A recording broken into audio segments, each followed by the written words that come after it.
Listo. Bueno, vamos a empezar con el especie principal, que es el coyote, que es Canila trans. Siguiente. Y, y el coyote prácticamente es una especie que, es omnívoro, tiene una dieta bastante amplia, es una especie que come especies menores, bueno, de presas menores, tal como venados, gatuzas, conejos, roedores, hasta puede comer perros, gatos, también puede comer teneros, pájaros, garrobos. Entonces es prácticamente lo que ellos pueden estar enfrente, lo pueden comer. Pero también, no solo también comen presa, pero también comen frutas, vegetación. Ellos pueden comer hasta zacate, comen frutas. Entonces también ellos son omnívoros que pues, son oportunistas, entonces ellos pueden tener una dieta bastante amplia. También ellos tienen su distribución va desde Alaska llegando hasta Panamá y eventualmente en los próximos años se espera que ya pueda cruzar el paso de Darién y ya entrar a Colombia. Siguiente. Entonces aquí prácticamente tenemos el jaguar, que es el depredador clave de un ecosistema. Entonces, cuando un ecosistema es pristino, entonces tenemos esos depredadores grandes, pero cuando lo que pasa es cuando nosotros empezamos a cazar o disminuir el ámbito del jaguar, entonces empiezan a subir los mesodepredadores, conocidos también como coyotes y otros depredadores medianos. Entonces, con esto, los coyotes en población empiezan a aumentar y eso empieza a afectar los presas menores, como tal, como guatusa, los pájaros, los conejos. Entonces, eso genera una presión bastante fuerte en ciertas especies, que también genera como un presión sobre el ambiente y es por eso que ellos son estos depredadores claves para un ambiente que es un, un hábitat que está mal estado, por decir. Siguiente. Entonces, en eso, los coyotes son dañinos y que son un representante de ese ecosistema que está en mal estado. Siguiente. ¿Y por qué investigar los coyotes? Siguiente. Es saber cuál es su importancia en el manejo de vida silvestre y conservación, que es algo que nosotros también tenemos. Hay mucha información que falta en este país, tanto como el país como la región tropical de Centroamérica. Nosotros hemos avanzado de esa investigación bastante en saber cuál es su ámbito de hogar, qué comen, qué es su impacto. Pero también, siguiente, Víctor. Y también para saber cuáles son sus roles procesos ecológicos, cuál es su impacto en el ambiente, salud y ecosistemas, porque en este proyecto vamos a embarcar todas esas preguntas, porque nosotros estamos viendo esos impactos, qué impacto tienen en zonas rurales, qué impacto ellos tienen esos procesos ecológicos, por qué ellos son un mesodepredador, por qué ellos entran y salen de los bosques, por qué están en potreros, qué significa que un jaguar que no esté, por qué llegan los coyotes. Y también podemos usarlos como una especie de indicador para saber qué procesos de salud existen en esos hábitats, porque también si nosotros tenemos un impacto en zonas rurales, también estamos un impacto con la vida silvestre. Siguiente. Sigue, siga. Bueno, más ahí. Entonces son esas cosas, porque ellos tienen varias cosas importantes. Ellos están comiendo basura, ellos están entrando en fincas, tienen impacto con la ganadería, ellos tienen impacto con los finqueros y los ganaderos. Entonces es como con esos procesos que tenemos que responder. Siguiente. Entonces, tener coyotes también no es el mejor señal para un ecosistema, porque todos son muy adaptables, porque ellos pueden entrar y salir de un ecosistema bastante rápido. Hemos visto que ellos pueden pueden caminar o trasladarse de grandes distancias, de una montaña hasta otra montaña o de un ecosistema hasta otro ecosistema. Hemos visto hasta que pasan desde la CG hasta Nicaragua, hasta Palo Verde de un solo tiro. Entonces son bastante adaptables. Siguiente.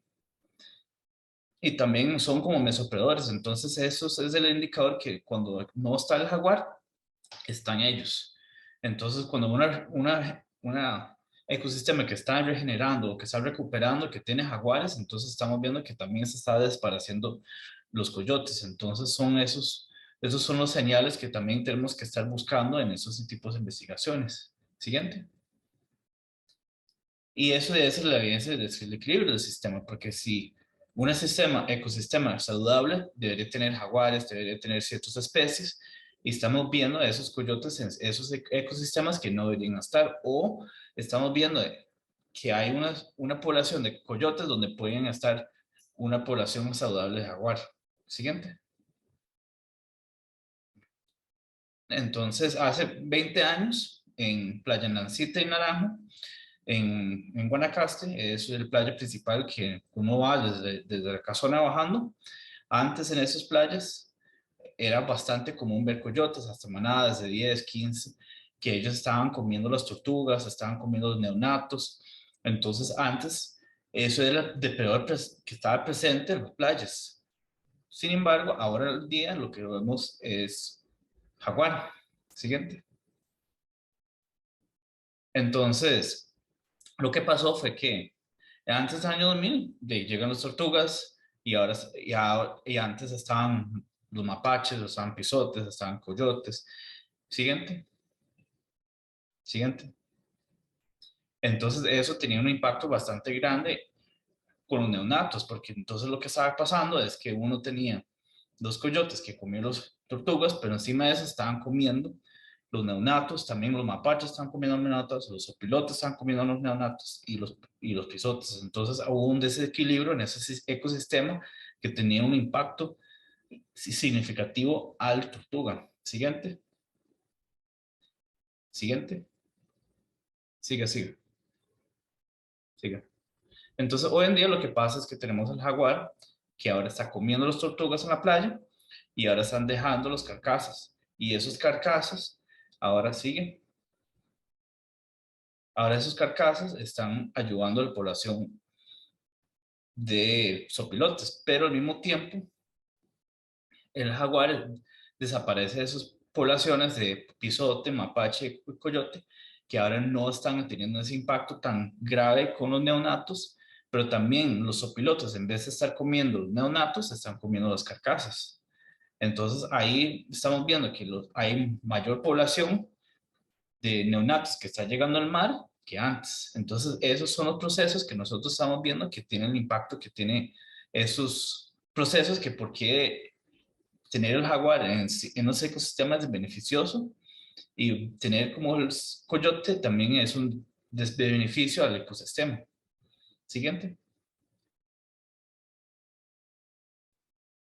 Entonces son esos depredadores que nosotros estamos viendo que son los coyotes que buscan hacer como el top de depredador, por decir, en ausencia de depredadores grandes. Entonces, en ciertos lugares, por ejemplo, en Europa, estamos viendo que, como que existe el jackal, que es un tipo de coyote de Europa, por decir, ellos son reemplazados, la población cambia entre cuando llega el lobo y cuando están ellos. Pero también, por ejemplo, en Estados Unidos pasa lo mismo. Cuando está el lobo hay menos coyotes. Cuando hay más coyotes porque hay menos lobo. Y eso es lo que está pasando en Santa Rosa, que estamos viendo esa supresión del mesoprol ahorita, que ahora que está llegando más jaguar, hay menos coyote. Y en eso podemos visualizar un poco con ese gráfico que podemos ver aquí, que saben más jaguar, en el que son los círculos azules, y los círculos morados es la presencia de coyote. Siguiente. Bueno, yo creo que aquí va Víctor. Ok, bueno, una de las cosas que tenemos que ver es que todo este tipo de información y cosas que comentaba el máster Kevin Lloyd son cosas que hay que hacerlas en el campo. Y una de esas es cómo se captura un animal de estos, que es algo que a la gente le interesa mucho saber y es también bueno socializarlo. El tipo de trampa que usamos es una trampa Colarium, que es una trampa bastante segura, es como un leash que se le toma el cuello al animal y algunas veces este tipo de escenas donde se captura un animal incurren en estrés. Por ejemplo, aquí quería mostrarles una captura que de antemano los advierto, esto no es violento, pero digamos, es un poco sensible. Aquí está cuando un coyote ingresa una trampa. Me gustaría que lo vean. Es el leash. Él va a jalar el cebo en su momento y este automáticamente va a atrapar el animal. Como lo pueden ver ahí, el animal ya está atrapado. Y una vez que el animal está ahí, como ven, él pasa por un estrés. Ese estrés luego es controlado mediante anestesia veterinaria, en este caso una inmovilización química, pero el método es bastante seguro. Bueno, además de capturar un animal, cuando esto sucede, digamos, ¿cuáles son las reglas para colocar un collar? La gente a veces ve un collar y dice, uy, pero eso es grandísimo, el animal se le afecta el comportamiento. En realidad, todo esto que se hace en los collares que se utilizan no son cosas que se consiguen en un supermercado, que usted llegue y dice, bueno, quiero un collar, aquí está, no. Todo esto es personalizado y lo adecuamos de acuerdo al peso de un animal. Por ejemplo, una de las cosas importantes aquí es que únicamente se colocan en adultos. Otra cosa también que es muy importante es el peso del collar. De acuerdo a la Sociedad Mastozoológica Americana, el peso de un collar sobre un individuo no debe exceder el 5% del peso corporal. Entonces, esto es muy importante porque algunas veces las personas creen que un collar altera el comportamiento. Sí puede alterar el comportamiento, pero por eso es que nosotros mantenemos estas reglas y usualmente bajo los umbrales más bajos. Por ejemplo, aquí les pongo un caso. Esto es un collar de GPS que pesa 350 gramos y como lo pueden ver aquí, un coyote de 12 kilos. Usualmente los que capturamos no pesan 12 kilos, son más grandes. Algunos han pesado 20, 18 kilos, pero esto corresponde al 2.9 del peso corporal. Imagínense que esto es como si una persona de 70 kilos cargara, ¿qué les diría? Una botella de agua de medio litro, algo así. O sea, es algo relativamente pequeño. Entonces, algunas veces ver un animal con un dispositivo de estos alarma a la gente y es algo que debemos tener en cuenta que todo esto lleva un proceso y protocolos que debemos seguir. Bueno, para que entiendan un poquito, quería mostrarles aquí, esto es un gráfico espacial donde nos muestra cómo se mueven esos coyotes. Y una de las métricas más importantes para nosotros saber si un animal después de una captura está realizando bien y se ha integrado exitosamente es los movimientos. Entonces, vean ustedes aquí la carretera interamericana, el área de conservación Guanacaste, y vean ustedes los movimientos que han tenido estos animales posterior a la captura. Entonces, este tipo de información es la que nos permite a nosotros tomar esas decisiones de manejo y recomendarle al área de conservación Guanacaste cómo hacer mejor las cosas y si las está haciendo bien, eventualmente recapitular que vale la pena seguirlos haciendo. Algo interesante aquí es que los valores que han arrojado estos collares de GPS han sido valiosísimos. Les cuento que este tipo de investigación es muy cara y en pocos lugares en el mundo se hace. Por lo mismo, porque ocupamos tener un veterinario, ocupamos tener personas que tengan experiencia, ocupamos poner las trampas, ocupamos también tener personal que esté atendiendo esto porque es algo que no se debe tomar a la ligera. Bueno, ahí como pueden ver, esto habla un poco de los movimientos de una hembra que fue capturada en marzo. Datos interesantísimos. Aquí tenemos un macho que también se capturó. Si ustedes ven, prácticamente los movimientos de estos animales tienden a concentrarse cerca de áreas urbanas. Entonces, esto es algo interesante y esto nos pone a meditar hacia dónde debemos ir en cuestión de aspectos de manejo y también de la parte de manejo de la parte de antimicrobianos que la doctora Kimble les va a hablar. Algo interesante y quería compartirles acá también es que aunado a esto hay una serie de percepciones sociales también hacia los coyotes y lo interesante es que la mayoría son negativas. Y algo interesante acá es que la mayoría de coyotes son bastante problemáticos, tanto en el área de conservación Guanacaste como en el Volcánica Central. La mayoría de los conflictos se dan por depredación de gallinas, depredación de ganado y en muy pocos casos, pero también se da que es cercano al 20% con las mascotas, pero principalmente esto se da en el área de conservación central. Entonces, Esto es súper importante porque si nosotros sabemos cómo la gente percibe un animal, también nosotros podemos implementar medidas que favorezcan esas poblaciones o al mismo tiempo las controlen dependiendo de la magnitud de ese eventual conflicto basado en cómo la gente lo percibe.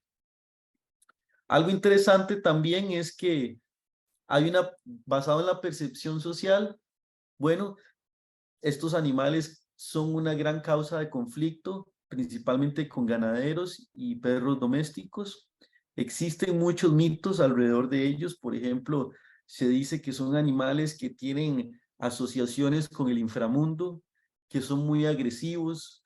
También hay un mito que dice que si una gallina está subida en un árbol y que un coyote se acerca y orina al palo, la gallina se cae del árbol. Entonces, son cosas que tienden a generar una malinformación y aunado a esto de los conflictos que existen, genera una percepción negativa también hacia la especie.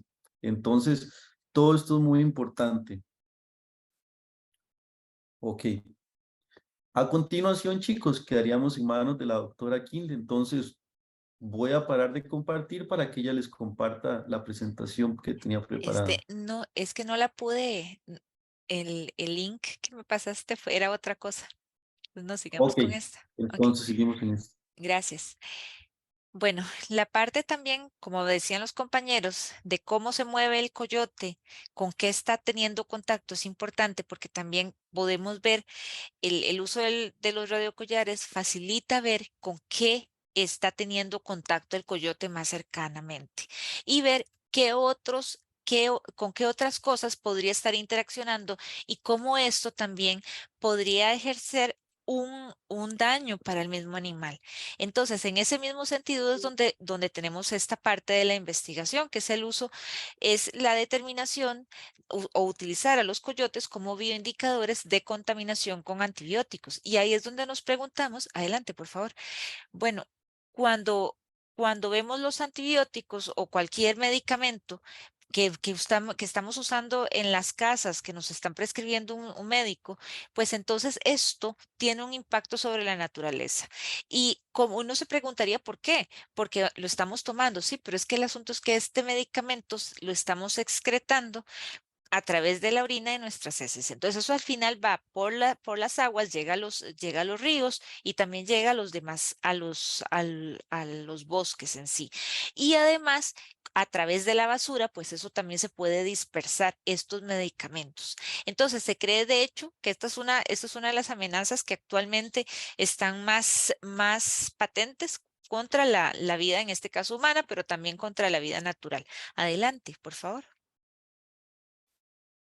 Entonces, y es que, bueno, con respecto a todos estos medicamentos, hablamos tanto de los que nos dan para las gripes, para cuando tenemos una infección de que se nos infectó algo, que tenemos pus, entonces nos mandan un medicamento para los hongos, para los mismos parásitos, pues todos estos son antimicrobianos. Nosotros nos vamos a enfocar en lo que son los antibióticos, que son exclusivos para unos organismos muy chiquititos que se llaman bacterias.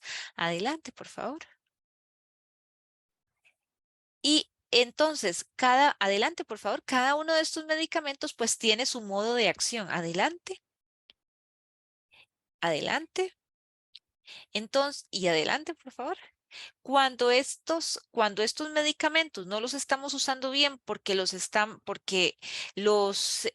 vamos a ver, no seguimos las instrucciones del médico, nos sentimos mejor y los dejamos de usar, o lo mismo con nuestros animales, que ya no se los estamos dando, o bien estos mismos productos, estos mismos fármacos se utilizan tanto en medicina humana como en medicina veterinaria e inclusive en las plantas. Entonces, lo que tenemos es una dispersión de estos contaminantes al medio grandísima. Y si a eso le unamos que en nuestras casas todo lo que dice que mata el 99,9% puede tener un efecto como estos, pues entonces también la problemática es enorme. Porque además tenemos en nuestras casas lo que son los desinfectantes y todo, que eso también afecta. Adelante. Entonces, bueno, cuando tenemos la relación, o sea, ¿cuál es la relación de esto con estos animales? Bueno, es que resulta que estos animales están en tu contacto con el ser humano y con todas las actividades. En este caso podemos ver a este coyote que está pasando por una finca de papa, por ejemplo. Adelante. Entonces, ¿qué es lo que estamos haciendo en el proyecto? Bueno, no solo se están capturando los individuos, que se capturaron 4, sino que además estamos colectando muestras de heces. Si las muestras de heces es por recorrido, entonces las que se encuentran, esas se colectan. A esas muestras se les va a identificar también la parte vemos si hay bacterias, en este caso resistentes, es decir, que no responden, que sobreviven a los antibióticos. Y la única forma en que esto pase, en gran medida, es porque tienen un contacto con estos fármacos. Y la forma de tener tener ese contacto es porque el fármaco esté en el medio, esté ahí libre. Entonces, además de eso, estamos haciendo entrevistas de uso. En este caso a productores pecuarios y agricultores para poder preguntarles qué usan, qué no usan, por qué lo usan, cuándo lo usan, pues conocer un poquito más, aunque eso es una pequeña arista, porque la problemática es grandísima y como les mencioné, hasta los desinfectantes que usamos en nuestras casas están actuando, pero como no es imposible abarcar todo, pues nos estamos enfocando en estos dos tipos de producción. Adelante. Esta es parte del instrumento que estamos aplicando de las entrevistas. Entonces, por ejemplo, si hay pastos o qué tipo de pastos, le pone algo, no le pone algo. ¿Cuándo le pone? ¿Por qué le pone? Etcétera. Y esto mismo se lo preguntamos en la parte pecuaria. Adelante. Entonces aquí tenemos, por ejemplo, algunos de las fotos que hemos tomado, porque también se les solicita permiso para ver los botiquines que tienen en en estos sistemas productivos y con eso pues tener una idea por dónde se están contaminando, en este caso los coyotes. Adelante. Muy bien, adelante.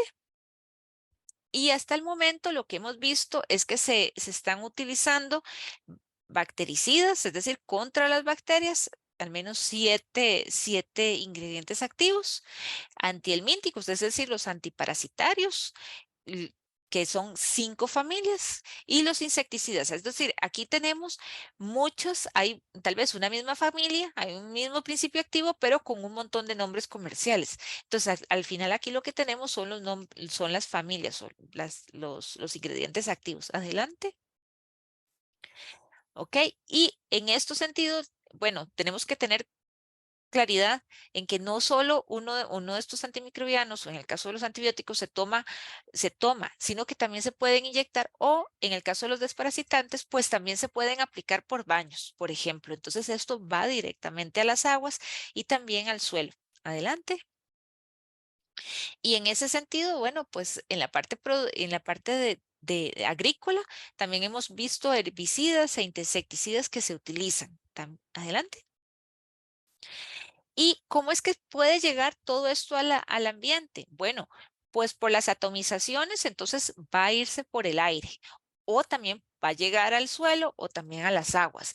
Por ejemplo, si se usa avioneta, entonces también con más razón. Si se llega directamente a contaminar a los ríos porque se echa ahí o como les mencioné, bueno, también puede ser que se utilicen las excretas de los animales como la pollinaza, la gallinaza, la misma boñiga, pero el asunto no estaría malo si no se usaran las cosas, pero es que el problema es que como viene con estos mismos productos, pues se está dispersando al ambiente, porque estos productos se excretan por la orina y por las heces, como les mencioné anteriormente.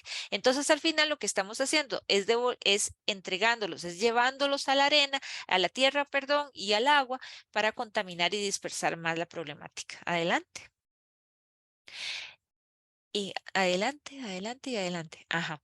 Entonces, muy bien. Entonces ahora esa fue la parte de entrevistas. También nosotros estamos a través de las heces identificando los genes de resistencia a antimicrobianos. Es decir, lo que estamos buscando son bacterias que sean resistentes, es decir, a donde no le están funcionando los antibióticos. Y eso la idea es no solo identificarlos, sino también ver en qué cantidad están. Ahorita los resultados que les voy a mostrar es nada más hay o no hay. Nada más. Luego vamos a seguir un poquito más profundo, pero eso es más adelante en el estudio. Ok, siguiente. Ok, entonces, de nuevo, como les mencioné, esto se colectan las muestras de heces y a eso se les hacen las diferentes análisis. Adelante. Ok, en total hemos recogido en el área de conservación Guanacaste 28 muestras. Siguiente. Y a todas estas muestras, nosotros estamos trabajando también en Cartago, cerca del Irazú, y tenemos unas muestras de control de un centro de rescate. Entonces a todos se les hizo el mismo análisis para verificar si estaban presentes los genes de resistencia a antimicrobianos, ¿ok? O antibióticos en este caso. Nosotros, vamos a ver, la presencia de los genes es una cuestión natural, es decir, las bacterias mismas producen estos genes. Los fármacos que nosotros tenemos actualmente, una gran parte de ellos vienen de la naturaleza. Es decir, surgen precisamente porque las mismas bacterias ya lo habían inventado para salvarse. Pero el asunto es que la idea de los antimicrobianos o de los antibióticos es que se puedan utilizar para combatir a las bacterias, pero cuando estas son expuestas en grandes cantidades, entonces tienen la capacidad de generar como si fuera un escudo protector contra estos fármacos. Entonces, aquí nosotros probamos diferentes o estamos buscando diferentes genes de resistencia. En el caso de los primeros, los que dicen CAT, son los que van a dar resistencia contra los fenicoles. Por ejemplo, el cloranfenicol, que es el que usamos en gotitas cuando tenemos infección de oídos.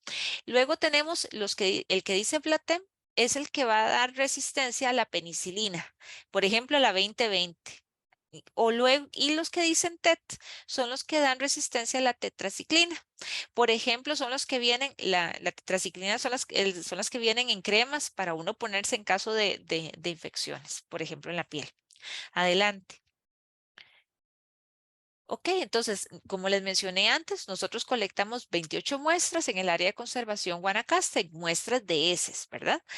Y lo que vimos es que, bueno, a todas les hicimos esos genes que ustedes ven ahí, y lo que vimos es que 22 de las muestras, entonces vamos a ver, eran resistentes o tenían presencia del gen que codificaba la protección contra las sulfonamidas, que se me olvidó mencionarles. Las sulfonamidas son aquellos antibióticos que se dan, por ejemplo, cuando tenemos diarreas, entonces que nos mandan en la caja.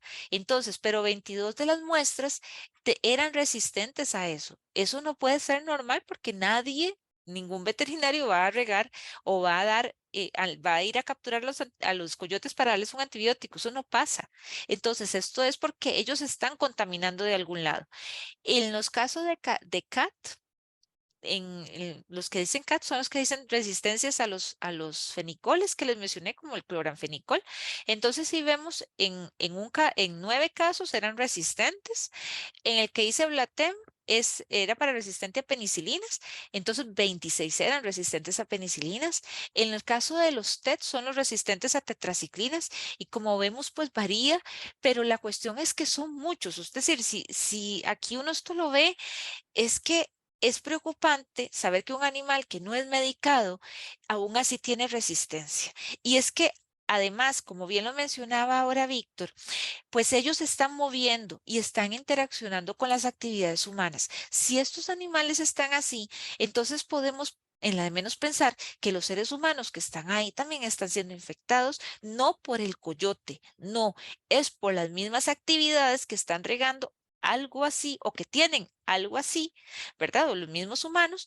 Y entonces tenemos un problema bastante severo en cuanto a la salud. Adelante. Y adelante todavía. Ujú. Entonces, ¿qué es lo que sigue en este caso? Bueno, pues tenemos que identificar efectivamente si vamos a ver si las muestras todas presentan un nivel de resistencia similar o no. Por eso es que hay que cuantificar y hay que evaluar qué factores ambientales son los que podrían estar favoreciendo esta resistencia. Es decir, bueno. es por las calles, es porque hay alguna otra cosa, es porque hay alguna montaña, etcétera, etcétera, pues todo eso lo tenemos que ver. Pero ahorita, como les mencioné, estamos empezando con el análisis. Gracias.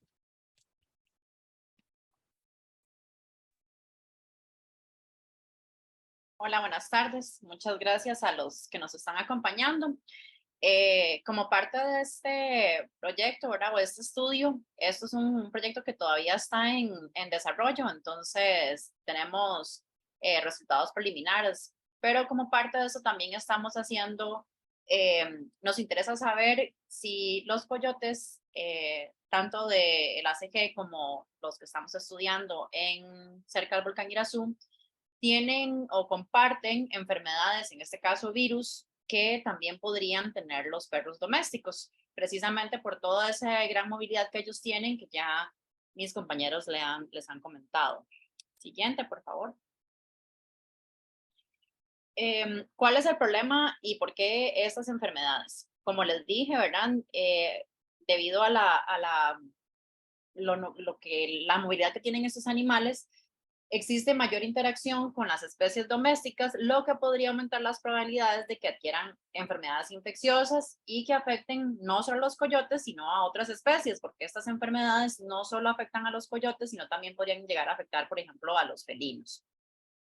En Costa Rica, no se han hecho muchos estudios relacionados a estas enfermedades en vida silvestre y específicamente en los coyotes, pero sí hay más estudios relacionados a la presencia de estos virus en los perros y se encontraron ahí diferentes valores para algunas de las enfermedades.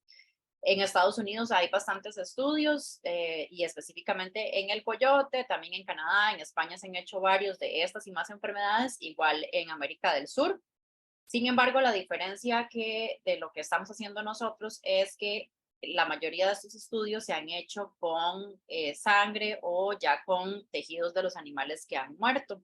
En nuestro caso, estamos aprovechando el muestreo en heces, que es mucho menos invasivo y nos posibilita aumentar la cantidad de muestras. Siguiente, por favor. Entonces, para hacerlo, como les dije, colectamos las heces, las mismas heces que ya la doctora King les contó cómo lo hacemos, ¿verdad? Se las extrae también el ADN y el ARN porque son virus de diferentes tipos que estamos buscando y se les hace en el laboratorio ya el PCR para buscar esas enfermedades en específico que estamos buscando, distemper. Muchos lo conocen como moquillo, que es una enfermedad bastante común en Costa Rica, igual que el parvovirus, que causa diarreas en los perros, y estamos buscando influenza y coronavirus caninos, ¿verdad? Que también se han reportado en Costa Rica. Siguientes. Bueno, ya como también les comentó Víctor, hacemos la captura de los animales, ¿verdad?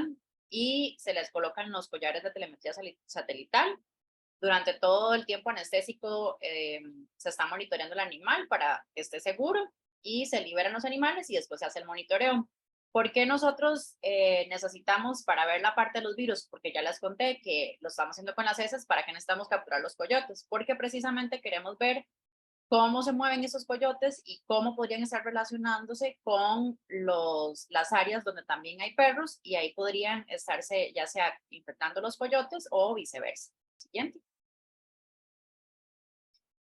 Entonces, para esto vamos a unir los datos que tenemos de los collares o de las localizaciones de GPS con los resultados que tenemos de los virus en las heces de los coyotes. Entonces, podríamos hacer, bueno, estas heces las encontramos en el punto A y resulta que el coyote va desde el punto A hasta el punto B y pasa por el punto y va hasta el C, y ahí en esos movimientos se puede tener ese contacto con los perros o otros animales silvestres. Siguiente. Entonces, básicamente eso es lo que estamos haciendo. Da para mucho más, ¿verdad? Pero es una primera parte que estamos haciendo y que queremos continuar haciendo investigación en esta especie tan interesante y que nos puede dar muchos datos.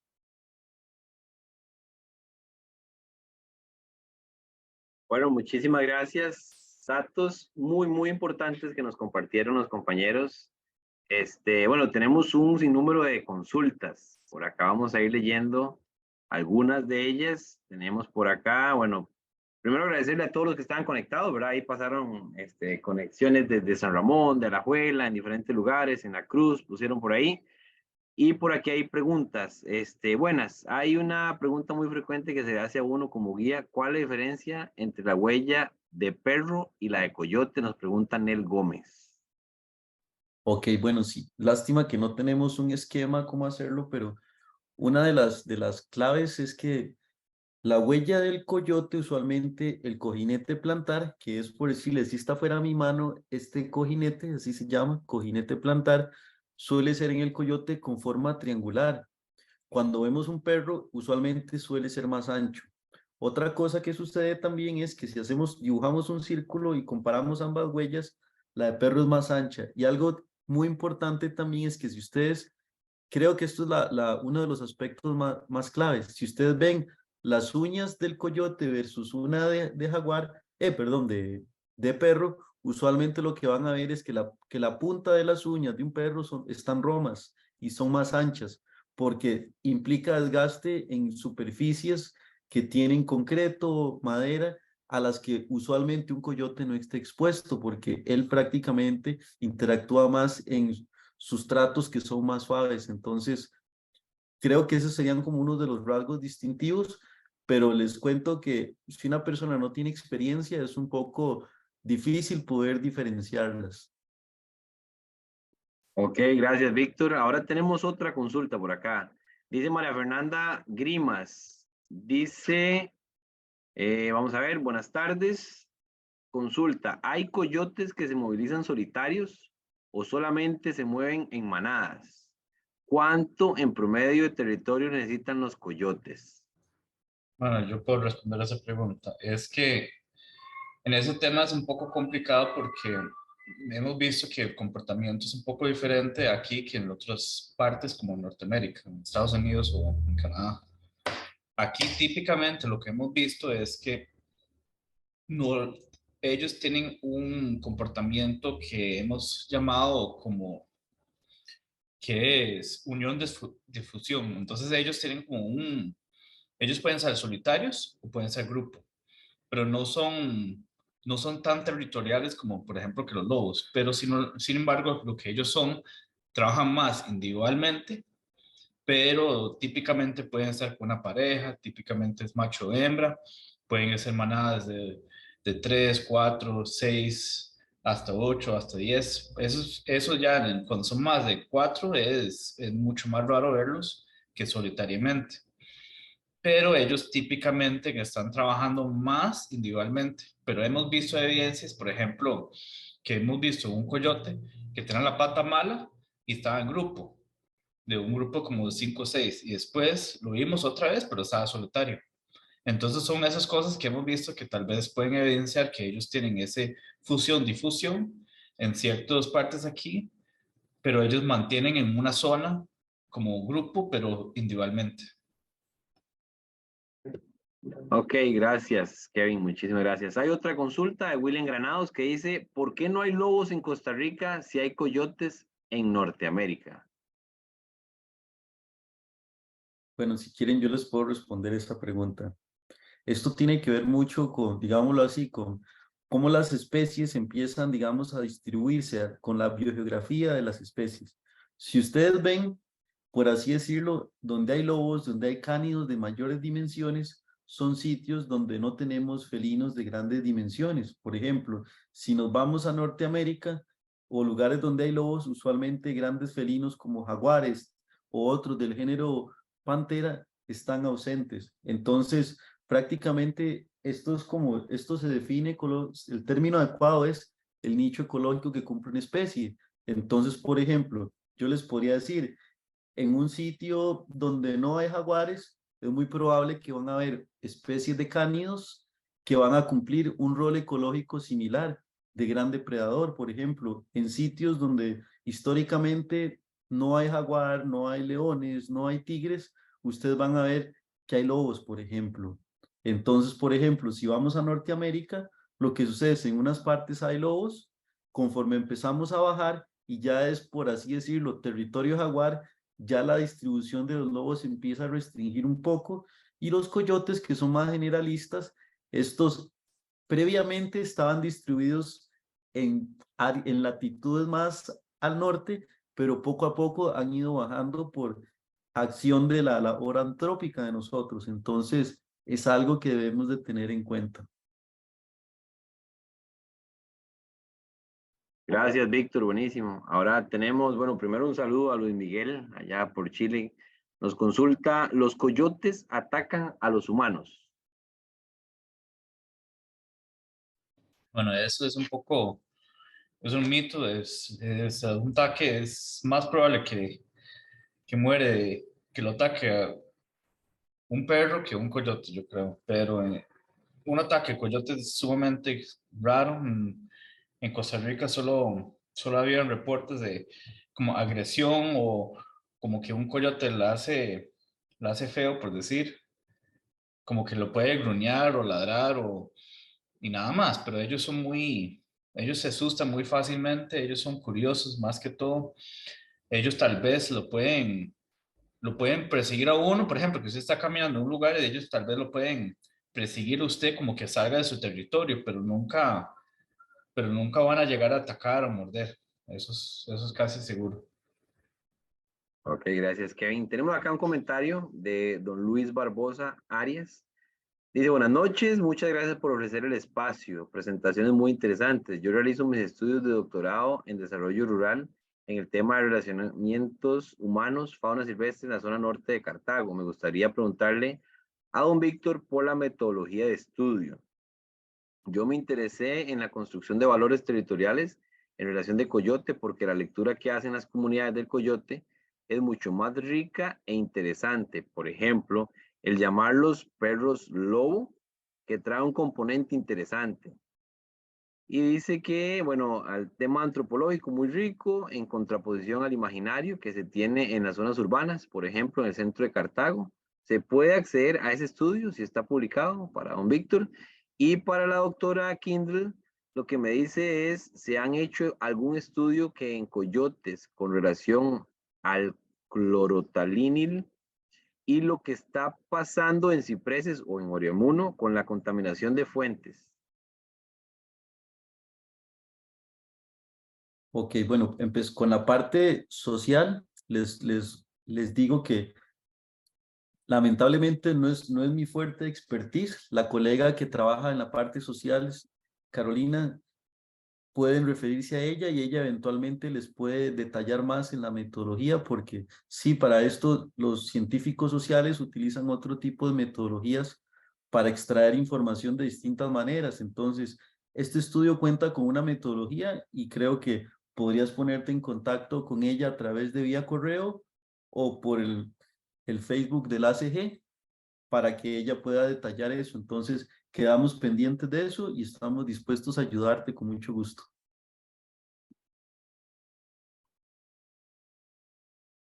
Ok, y la pregunta a la doctora está por Sí, ahí todavía, sí, ¿sí? Gracias, aquí doctora. estoy. Sí, bueno, en el caso del cloratonil, el estudio no está enfocado en esa parte porque se utiliza más para agricultura y otras cosas, ¿verdad? Pero no, nosotros no lo estamos tratando. En ese caso, creo que hay unos compañeros del IRED que sí están trabajando en esa temática y aquí les voy a poner en el chat uno de los correos. Bueno, les voy a poner varios, pero sí, donde tal vez podrían preguntar para más detalles. Muy bien, gracias, doctora. Tenemos también al señor Freddy Quesada. En la consulta es, ¿cada cuánto tienen crías? ¿Y cuántas pueden llegar a tener las hembras? Esa es la primera pregunta. Y la otra es, en un efecto, si le matan la madre y esta está alimentando cachorros, ¿esta hembra los puede adoptar?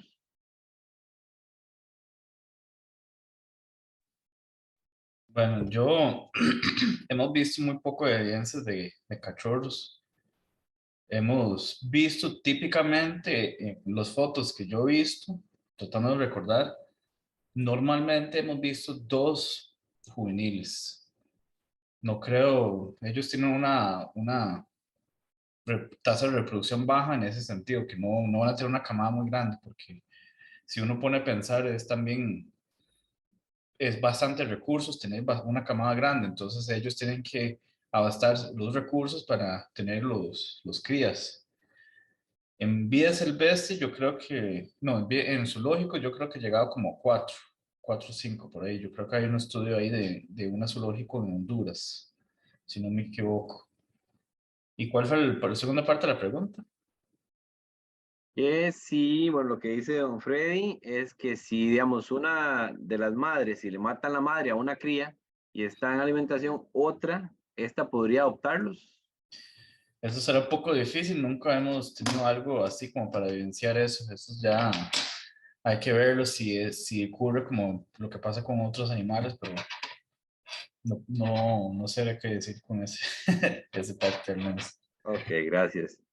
Tenemos otra consulta por acá de Tavo Solís, donde Tavo Solís nos consulta, ¿los coyotes son depredados por el jaguar o simplemente huyen? Bueno, lamentablemente los jaguares son un depredador clave y como todo depredador clave, ellos marginan poblaciones de otros que están en peldaños tróficos inferiores. Los jaguares comen coyotes y aquí entra en juego, Kevin lo explicó muy bien, algo que se llama en inglés se dice scare landscape, el paisaje del miedo, por así decirlo. Entonces, imagínense ustedes que ustedes son una presa y hay sitios en los que son vulnerables y se los pueden comer. Si esto pasa, uno evidentemente siendo la presa no va a estar ahí o va a evitar esos sitios. Entonces, como los jaguares se comen a los coyotes, evidentemente ellos evitan esos sitios para no ser depredados. Gracias, Víctor. Pregunta de Marco Ramírez. Dice que si la resistencia a antibióticos demostrada en coyotes puede tener potencial zoonótica. Bueno, de hecho, esa es una de las cuestiones. Vamos a ver, aquí no es pensar que el coyote le va a transmitir a uno. O sea, efectivamente puede ser eso, pero es que también el coyote se está contaminando de otra vía que no sabemos cuál es, pero que muy probablemente tenga que ver con humanos. Entonces, también tenemos que ver que es por las dos vías. El humano le pasa a ellos, o en este caso a la vida silvestre en general, pero también es al revés, porque las diferentes, normalmente nos hemos visto acostumbrados a que sí, son de los animales humanos, pero también se nos olvida que nosotros podemos pasarlos. Entonces, para responder eso, pues creo que va en las dos vías. El coyote nos sirve como un bioindicador, es un indicador de contaminación en este caso, pero es una contaminación que no necesariamente ha hecho el coyote. Estamos en un ambiente donde el coyote está relacionado con muchísimas actividades de uso de humanas. Entonces aquí es ver también, o sea, cuáles son las vías posibles de contaminación, porque hay que llegar a esas vías para tratar de mitigar, porque entonces las personas que están en esas áreas, pues entonces si el coyote está así, ¿por qué no pensar que las personas también están así? Precisamente porque están compartiendo el mismo hábitat. Muchas gracias, doctora. Tenemos otra consulta de Eric Solano Rojas. Dice que tomando en cuenta un análisis de los factores ambientales asociados principalmente, pero eso creo que lo marcaba en anterior. También por acá tenemos otra vez a Tavo Solís. Dice, porque este tipo de información no es divulgada en algunas de las tantísimas charlas que ofrece el MAC, SENASA, Corfoga.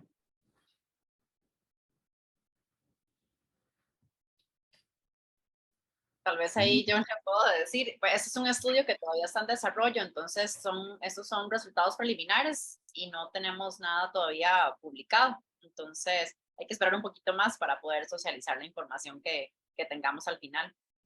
Sí, Gracias, algo doctora. importante aquí es que lo que se está haciendo esto, modestia aparte, no es porque sea el equipo de la Universidad Nacional, pero este tipo de técnicas y esto es tecnología tope y son investigaciones tope a nivel mundial, entonces son bastante caras y lo que estamos haciendo es bastante nuevo, entonces la información que está arrojando es muy interesante, pero así como estamos descubriendo cosas, también estamos aprendiendo. Muy bien, gracias. Tenemos acá a Carlos Chavarría que dice, bueno, para alejarlos o ahuyentarlos de las casas que están en las fincas, ¿cuál sería la mejor recomendación?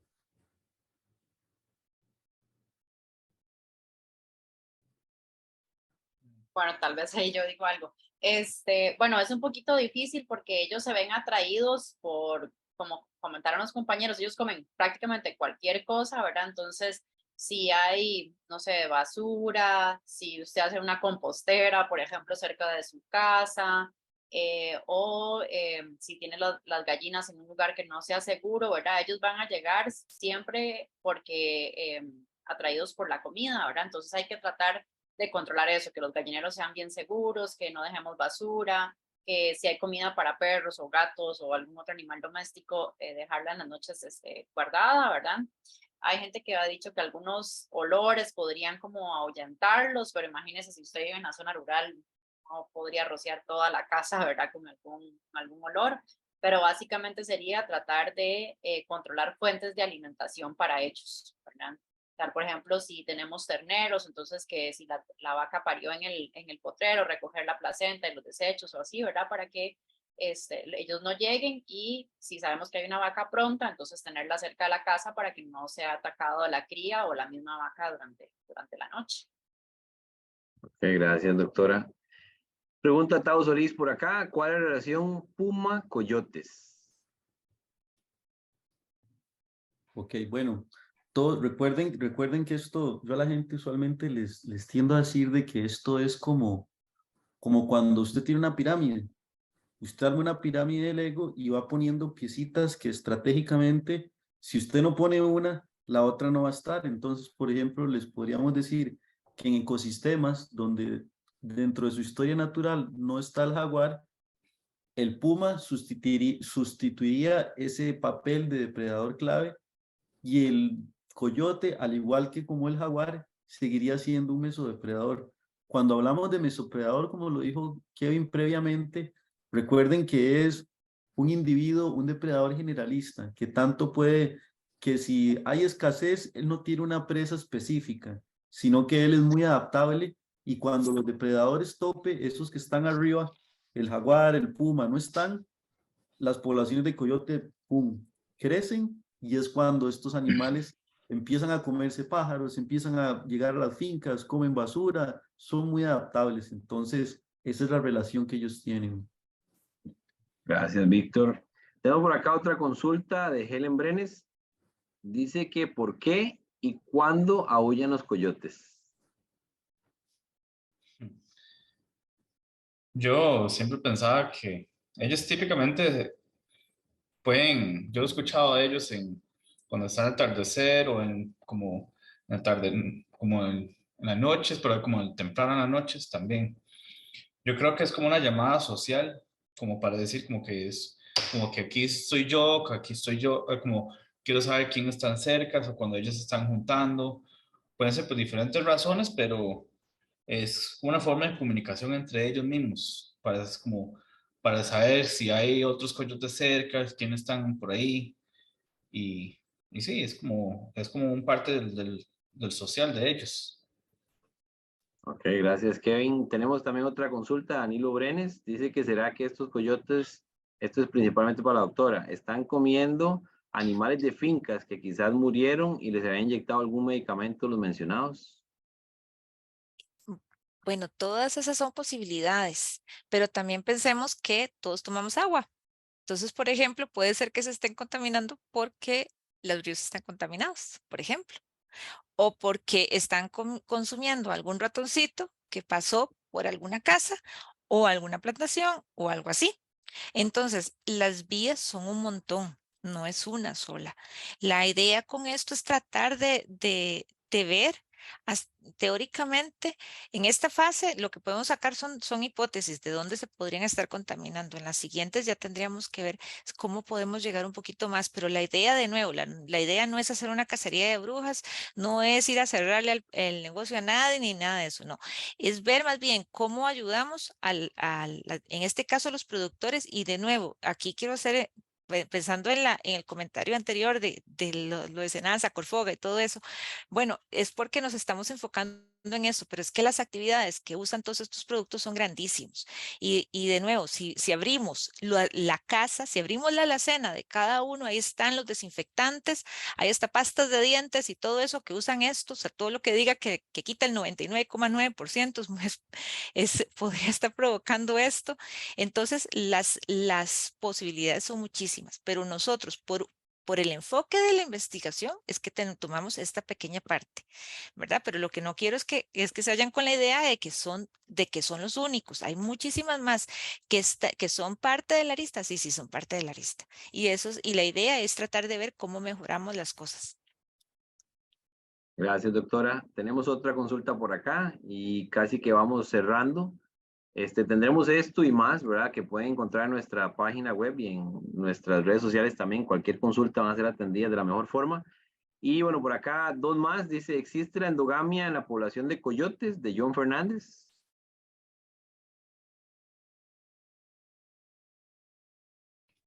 Endogamia yo no creo, eso ya es otro, eso es un poco difícil dado que necesitas una población bastante disminuida y con mucho tiempo que esa población se reproduce entre ellos mismos para tener un tipo de endogamia.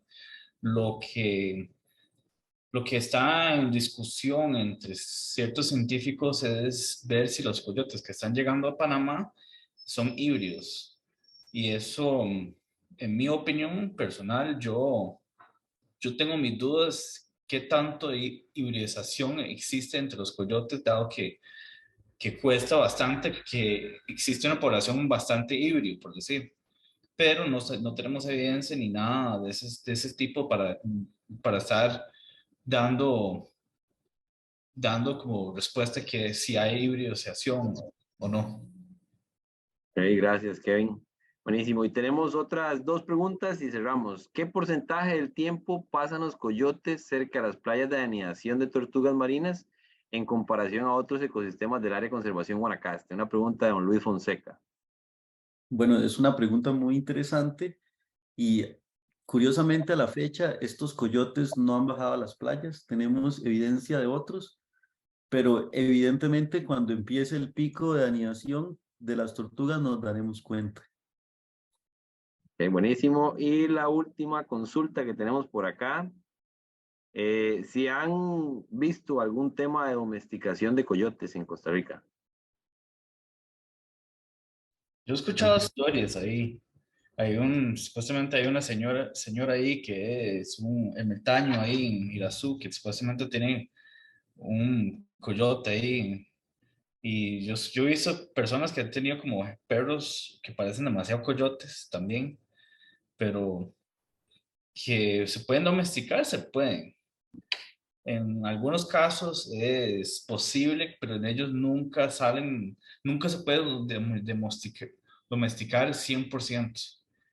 Hay un porcentaje ahí que siempre se mantienen como salvajes, pero si usted lo agarra muy cachorro, sí se pueden así como más, pueden ser como perros, pero nunca puede lograr así como domesticación de como un perro.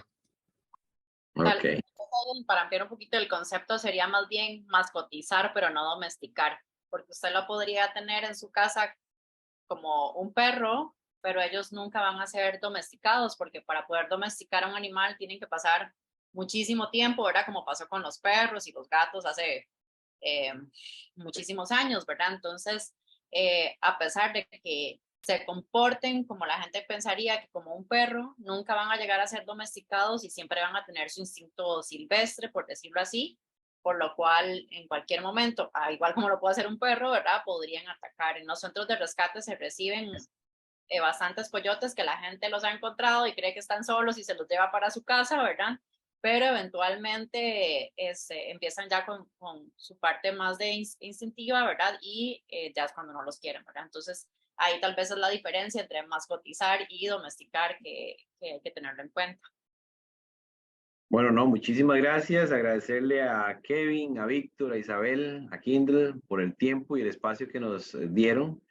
Creemos que para este tipo de informaciones, bueno, es un proceso amplio, mucho tiempo, mucho estudio que se ha requerido para poder lograr tanta información. Y también que, bueno, el área de conservación Guanacaste sigue siendo fuente de vida y desarrollo, que de una u otra forma es un sitio especial para este tipo de investigaciones y nos permite poder mostrarlas y llevarlas hasta ustedes ahí en sus hogares, donde se encuentren en este momento. Y bueno, los invitamos a que nos sigan, ¿verdad? En redes sociales, en Facebook, en Instagram, en Twitter. Y también, si gustan y tienen algún otro tipo de información que quisieran ampliar, nuestra página web www.areadeconservacionguanacaste.ac.cr, ¿verdad? Ahí van a poder encontrar todos estos detalles y más información de las investigaciones que se desarrollan. Muchísimas gracias por el tiempo y el espacio y los invitamos que estén atentos a nuestros próximos webinars que vamos a estar tratando de enfocarnos en todos los temas de la biodiversidad que está presente en el área de conservación Guanacaste. Buenas tardes a todos y muchísimas gracias. Muchas gracias.